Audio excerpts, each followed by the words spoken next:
Welcome to the box office, guys. Welcome back to another episode. And guess what, guys? It's fight week, and we have a lot of fights this weekend. Something that I'm actually very excited about. We got double headers, triple headers. We have competing promotional companies going up against each other Saturday night, which can be viewed as a good thing, bad thing for the sport of boxing. But welcome to the box office. We're going to be talking JoJo Diaz. And for the sake of not, how can I say, mispronouncing this name, I'm just gonna say Rock, for the opponent. All right, Shavkatdzhon Rakhimov. For the sake of not mispronouncing that, the whole episode is JoJo Diaz versus Shav. Let's just leave it at that. Okay, so odds started off in the favor of JoJo Diaz, the champion, even though the opponent is an undefeated fighter. JoJo Diaz is a tough guy, tough kid. He's fought the likes of Tevin Farmer, and he lost to Gary Russell. But if you look at those two fights that you could say are the biggest fights of his career, this is kind of like the opposite style of fight. Maybe something he's more comfortable with, instead of trying to hunt down a slick fighter, in which he's, took care of Farmer and had a hard time with Russell, started finding himself towards the end of the fight. But Shav is a underdog, not a big underdog per se. If you bet $100, you'll only get $183 back. While if you bet for JoJo Diaz, you need to bet for Bovada, which is what I use. You need to bet $210 to get $100 back. Kind of like a 2 for 1, $2 for one type of deal. So if it's a little steep for you for this fight, I would say stay away. Unless you feel like this fight's going the distance, then you can go with some prop bets, which haven't came out yet. Boxing prop bets usually take a little bit longer, whereas if we've seen like yesterday, the Super Bowl, prop bets came out as soon as the Super Bowl was announced. You can get bets like, is it going to be heads or tails? What's the first play of the game going to be? Boxing, that's not the case. They make us wait for us to place our coin into certain bets. But as you can see, JoJo Diaz is a favorite. If you like him to go for the decision, you'll probably get some coin off of that. If you think he can knock him out, that's probably like a big one because he hasn't knocked out recently. And some would say, I think his fight in Mexico, he should have won by knockout, but dude was a tough guy that stayed in it. But let's keep talking about the fight instead of the odds. Let's move forward to the tell of the tape.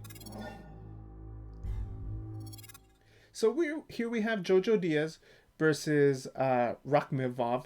And let's talk about a little bit on the left side, the Vegas favorite, JoJo Diaz. All right, as I mentioned before, he fought Tevin Farmer, he fought Gary Russell Jr., and that's where he suffered his first loss against Gary Russell Jr. He did find himself a little bit towards the end of the fight, but then he had a couple more fights where he won by decision, and only one of those coming by the way of TKO in the 7th round.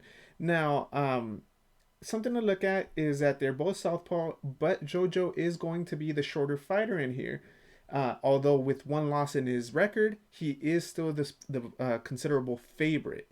Okay, now JoJo Diaz is a come forward fighter. He can be a volume puncher, but he does like to counter, and he is kind of a slick fighter. Very good amateur pedigree, and someone that you should really see how he controls himself in the ring. On the other end, you have Shav, who is the undefeated underdog, which, in boxing, undefeated doesn't necessarily mean you're, the GOAT, the greatest of all time. But it does hold some weight, and that's why it's probably closer than what a lot of people think, or vice versa. I really don't know what Vegas is seeing in this fight. But as you can see, his next fight is against JoJo. He's also been a heavy knockout puncher. He's won 12 out of 15 by knockout. His last fight coming by the way of knockout by TKO in the eighth round against someone that was undefeated as well. The rest of his undefeated win victories against opponents with a 0 on the record, it was very early in his career. So there is some fluff to his record, but that's with every young fighter. That's with everyone that's trying to come up in the rankings. They are going to have one-sided fights. So it is a closer fight, I guess you could say, on paper, than it would seem, especially for the odds that were given to us by Vegas. All right, so let's move over, and we're always starting off with the blue corner to see what they have to do because they are the Vegas favorite. Let's turn it around. All right. So, a couple keys of victory for JoJo Diaz is you need to be precise with your attack. Okay. Sometimes you can wait, my man, and when you wait, which is the third point down there, it makes for a lackluster effort. Some would say there's you left some of it in the ring. You didn't give it all that you could, whether it's lack of concentration, you're thinking this is going to go the distance, so you're trying to save something in the tank. Maybe you're trying to save some energy for what the opponent might do. Don't wait. Second, like I said, be precise and you got to counter. But there's a difference between countering and waiting to counter. Okay. Sometimes, as a counter puncher, you have to force the hand of your opponent and move forward, which is something JoJo Diaz does very, very well. He knows how to be in front of your face, but not quite at the distance of attack. And what that does is, as a fighter, if you have someone in front of your face, you're going to tense up a little bit or you're going to hold your hands a little bit higher than they should. And the reason you do that is because you feel like they're at that distance where they can throw something, so you're staying ready. And eventually, as the rounds go by, you start to fatigue a little bit more. It's a tactic that he uses very, very well, especially because he does like to use a shoulder roll. So he's kind of enticing you to shoot at him so he can come with something of his own. All right, so that's what I'm talking about, countering and being precise. But sometimes you do have to force the hand of the opponent, and that's just because of the styles make fights. If it's an opponent that's not making an effort to make it a the pace that you'd want to, you're gonna have to force that fight. Okay, and then as I mentioned, number three, we're gonna skip number two for now, is don't wait. We've seen you be able to get guys out of there and you don't really push the gas pedal. So just keep in mind, this fight in particular is going to be interesting because from what I've seen from the opponent is that he is a come forward fighter. All right, he likes to come forward, he likes to throw punches and bunches. And is one of the reasons why countering is going to be so important and why we can't wait. Because if you start fighting with your back up against the ropes and you start giving him an advantage, he can start landing shots, he can start stealing rounds, or not stealing, winning rounds. And then he might put you in an uncomfortable situation come towards the end of the fight. And then my second one, which I'm talking about last, is not a thumbs down. It's actually a go downstairs. All right, and one way to counter volume punchers is by going downstairs and taking the fuel out of the car.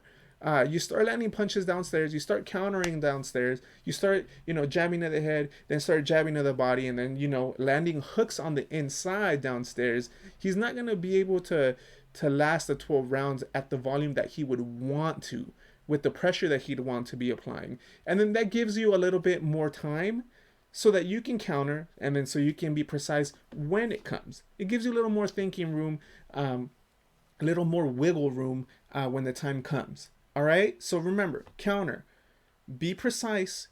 Anytime he shoots, remember where he's coming from. If he's opening up a lot, you got to start countering. Put a stop to it. Don't let him get in rhythm. Don't let him get momentum in the offensive end.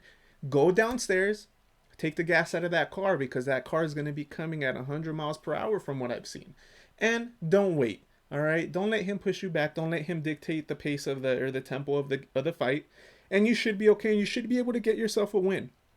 All right, so JoJo Diaz, those are your keys to victory. Now let's take it over to the opponent and what the opponent has to do for the underdog to pull off an upset. All right, now underdog Shav, for the sake of not botching that name, what we need you to do is we need you to attack. And yeah, it's simple. It's to say, oh yeah, well, you have to attack in any fight.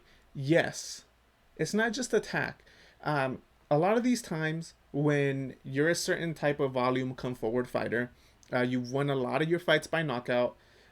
You sometimes expect people to fold. That's not the case with JoJo Diaz. He's not gonna fold. He's gonna be there. Even if you hurt him, he's going to be there in front of you, trying to counter or shoot with you, or even push you back. Uh, so remember, you gotta attack head, body.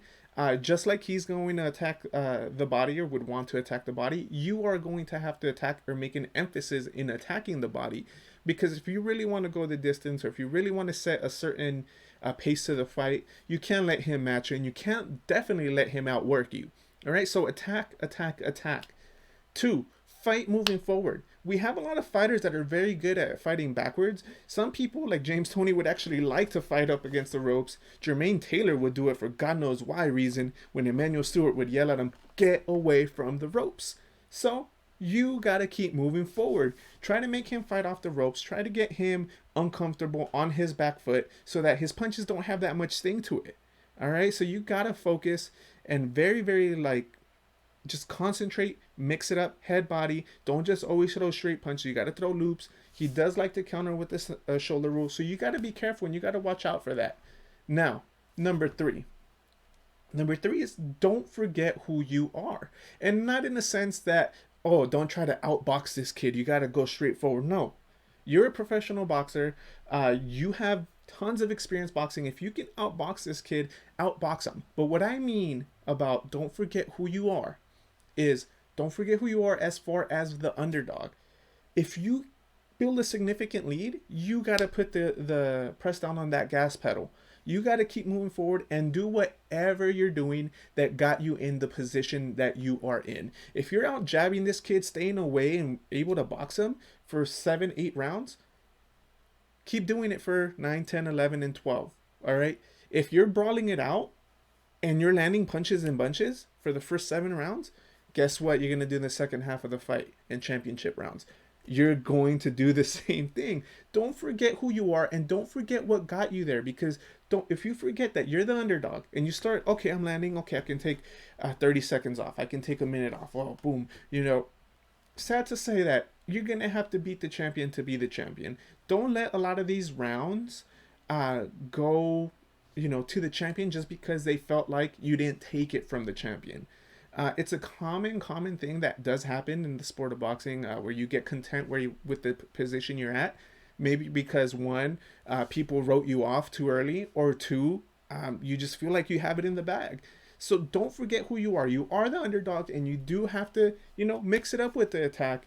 Fight moving forward is my suggestion. But if you figure out the game plan, whatever got you there, don't forget who you are and stick to that game plan and keep executing.